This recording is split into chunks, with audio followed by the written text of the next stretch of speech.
Prolotherapy can be used to treat any of the joints in your body, from your neck all the way down to your toes.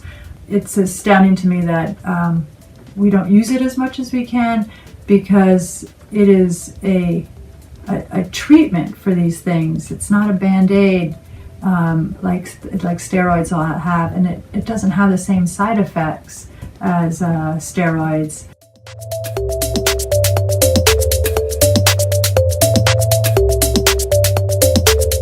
So what is prolotherapy? Prolotherapy comes from the word proliferate, and the idea is that we're proliferating, or we're regrowing normal tissue. It's an injection technique. The way that it works is through creating a small injury, causing a little bit or a controlled amount of inflammation, and from that your body starts a healing cascade, we call it, and is able to heal the injured tissue just in the same way that it would heal a cut or a broken bone or other injuries that happen to you.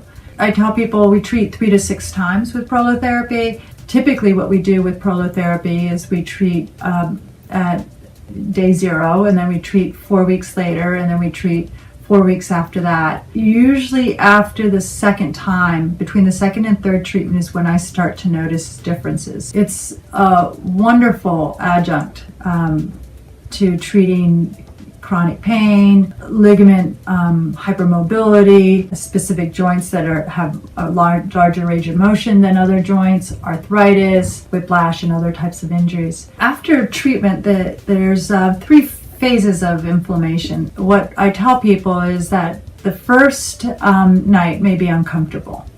After that, there may be a flare at about 2 weeks. It can be 10 days or it can be 20 days, where you can experience increased amount of pain for no reason at all.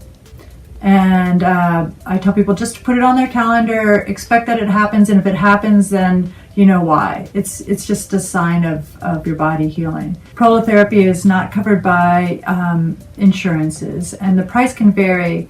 My prices vary according to the size of the joints. So smaller joints are less expensive. Medium-sized joints like the elbows are and the ankles are a different tier, so they're a little bit more expensive than, like, for example, fingers and toes. Larger joints, for example, knees and shoulders and hips, I put those in the same price range. And then for backs and necks, the back is probably the most, requires the most number of injections and is the biggest area. Different doctors charge different amounts, and I would say for the large joints, or for the back, for example, it can be anywhere from $350 to $500, maybe even more. I don't want this to be totally prohibitory to getting it done. My price range probably is in the middle of the road.